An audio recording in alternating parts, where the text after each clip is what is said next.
Good morning mga farmers. So, update sa ating mga alagang manok. Ito sila ngayon mga farmers sa ating ranging area. Kumakain ng mga damo. So, after nila mag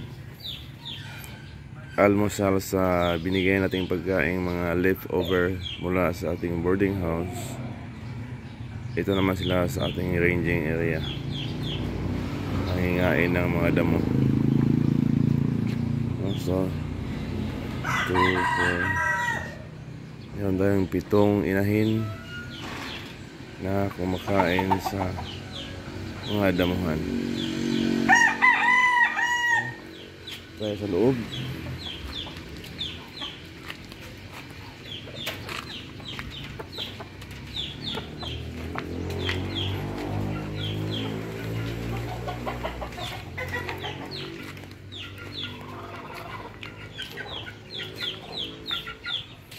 Ito yung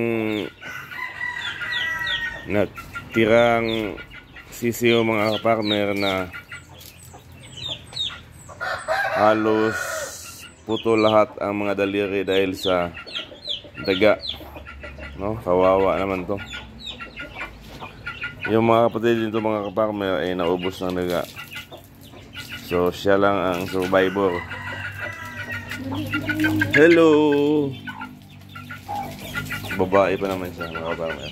So hopefully nadami. Ito naman ang ating mga sisiw na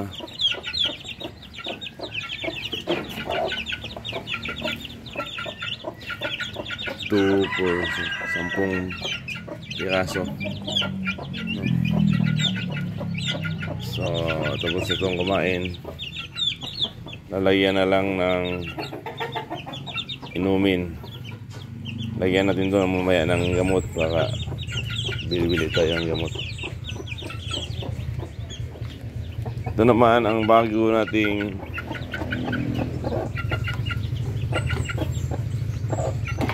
bagong pisa.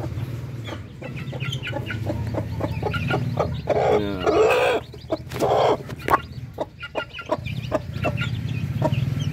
10 piraso.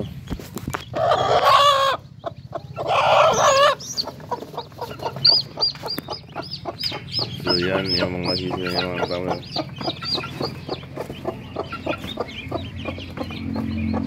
So hopefully ito naman ang umpisa sa ating pagmamanokan. Dadami ito para pagpadami tayo ng inahin para sa pag-produce ng maraming itlog,